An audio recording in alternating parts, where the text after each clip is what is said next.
দিশা নিজের রুমে গভীর নিদ্রায় ঘুমিয়েছিল।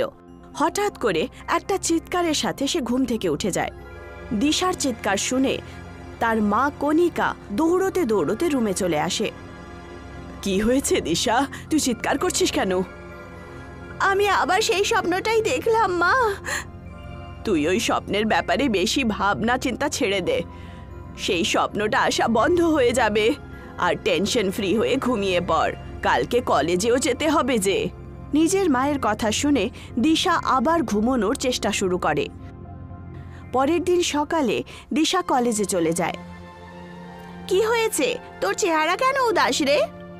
কি বলবো প্রীতি, সারা রাত আমি ঘুমোতেই পারিনি। তুই আবার সেই স্বপ্নটা তো দেখিসনি? হ্যাঁ প্রীতি, আমি কাল রাত আবার সেই স্বপ্নটা দেখলাম। দিশা, তোমার এই স্বপ্নটা বারবার কেন আসে বলো তো?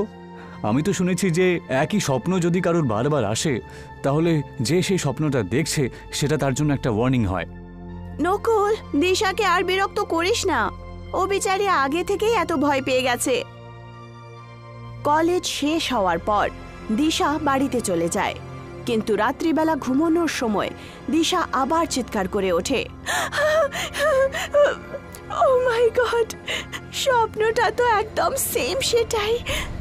ব্যাস এইবার স্বপ্নে আমি ছিলাম না। দিশা সারা রাত ঘুমোতে পারে না। পরের দিন দিশা আবার কলেজে চলে যায়। দিশা, আজও তোর চেহারা এরকম উদাস? আবার কাল রাত সেই স্বপ্নটা দেখেছিস? আগে আমি স্বপ্ন দেখতাম যে কেউ ভয়ঙ্কর শক্তিওয়ালা ছেলে আমার গলা টিপে ধরেছে, কিন্তু আজ আমি স্বপ্নে দেখলাম যে সেই ছেলেটাই তোর গলা টিপে ধরেছে। চলো, কিছু তো স্বপ্নে আলাদা দেখলি তুই। আমার তো এখন নিশার স্বপ্ন দিয়ে ভয় করছে। কলেজ শেষ হয়ে যাওয়ার পর প্রীতি নিজের বয়ফ্রেন্ড রাহুলের সাথে বাইকে বসে নিজের বাড়ি যাচ্ছিল। কি হয়েছে প্রীতি, আজকে তোমায় খুব চিন্তিত দেখাচ্ছে? তুমি তো জানো যে দিশা আমার কত ভালো বান্ধবী।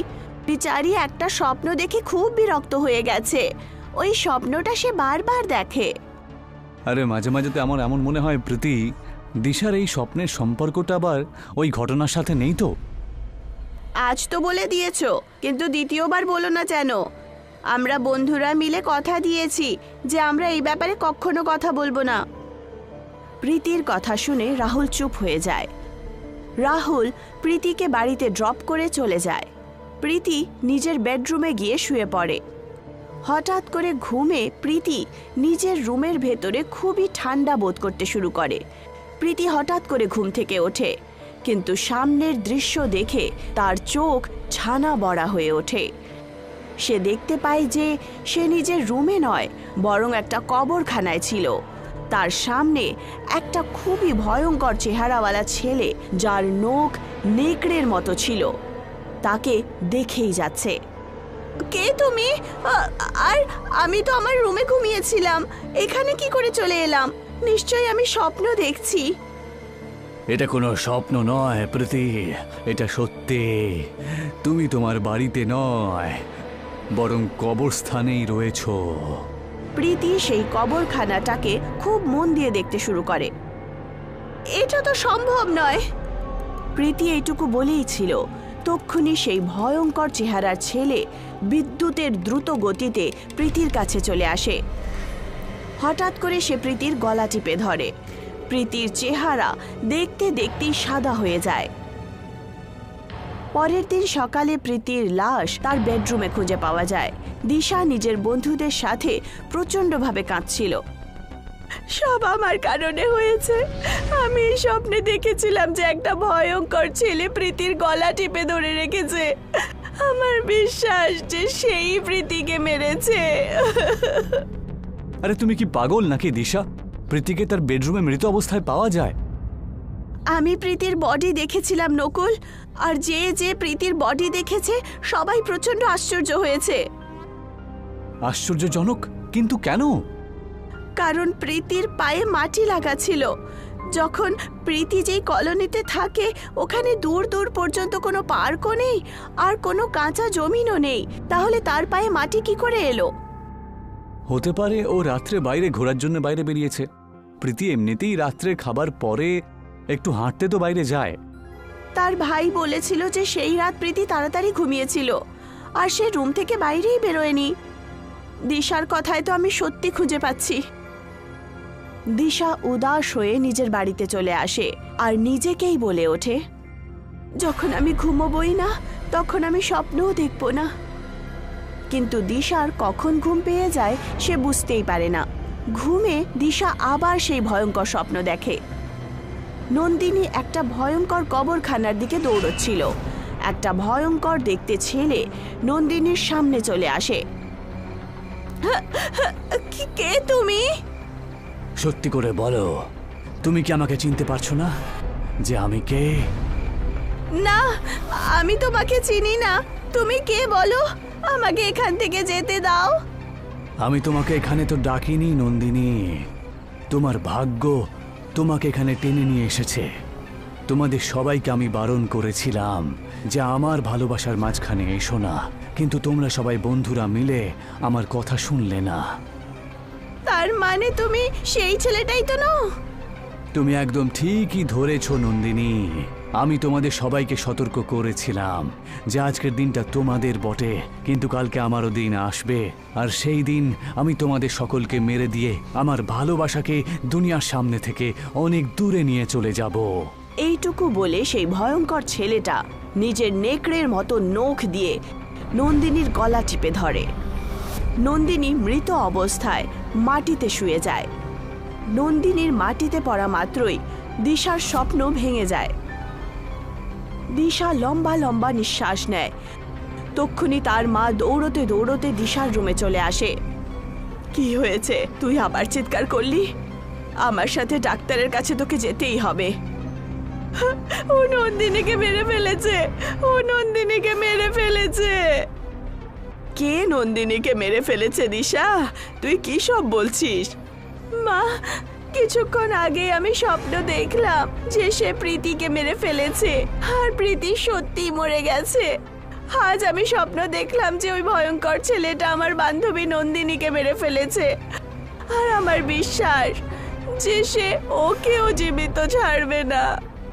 ঘাবড়াস না বাবু, এটা শুধু একটা স্বপ্ন, আর তোর বান্ধবীর সাথে যা হলো সেটা একটা অ্যাক্সিডেন্ট ছিল। তক্ষুনি দিশার ফোনে রিং বেজে ওঠে। হ্যালো রাহুল, কি হয়েছে? এত রাতে কেন ফোন করেছো তুমি? সব ঠিক আছে তো?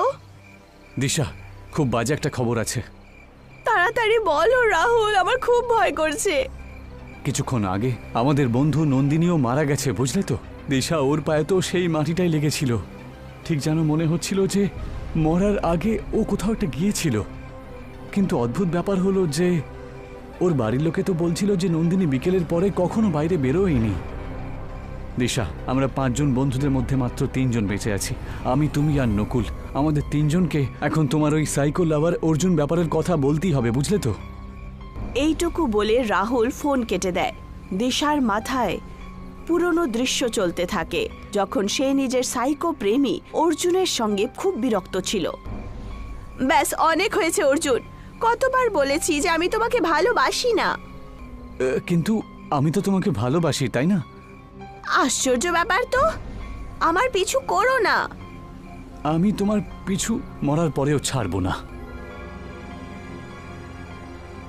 কি করছিল ওই সাইকোটা? সব সময়ের মতো একই ধরনের কথা, তোমাকে ভালোবাসি, তোমাকে ভালোবাসি। তোকে ওর ব্যাপারে পুলিশে কমপ্লেন করা উচিত। আরে তুমিও সাইকো লাভারের কথাগুলোকে এত সিরিয়াস নিতে শুরু করলে কেন? এই সাইকো লাভার্স খুবই পাগল হয়, কখন কি করবে কেউ জানে না।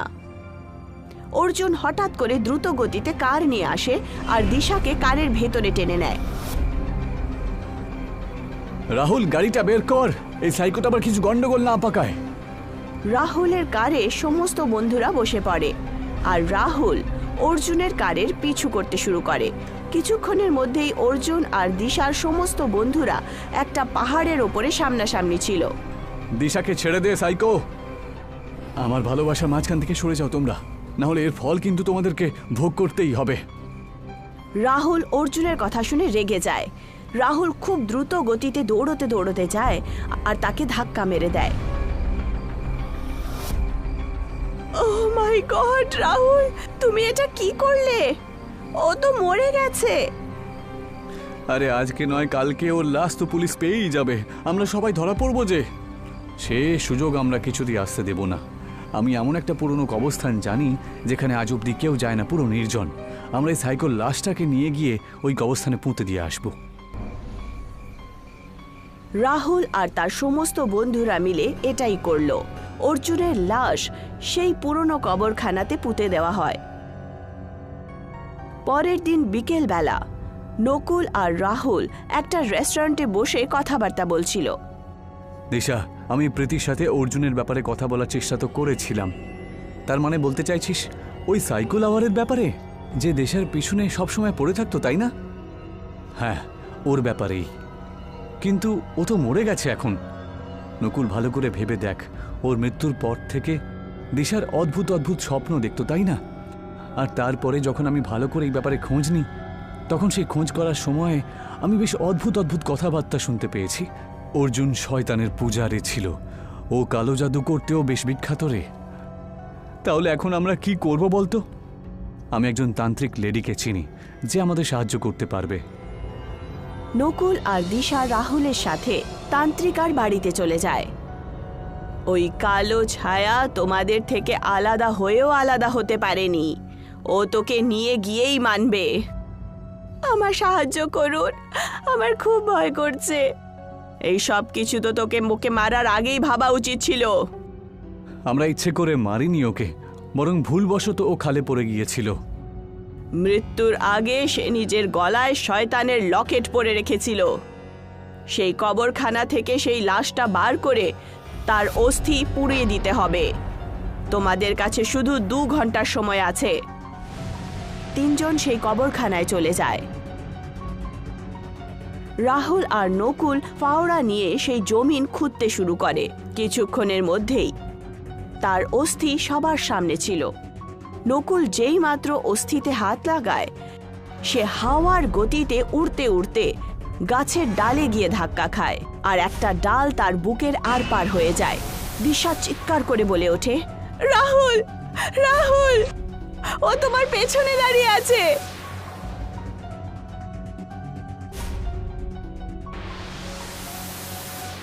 সে নিজের নেকড়ের মতো হাত দিয়ে রাহুলের গলা টিপে ধরে। রাহুল চিৎকার করতে করতে দিশাকে বলে, দেরি দেরি করো না, ওর অস্থির ওপরে তাড়াতাড়ি আগুন লাগিয়ে দাও।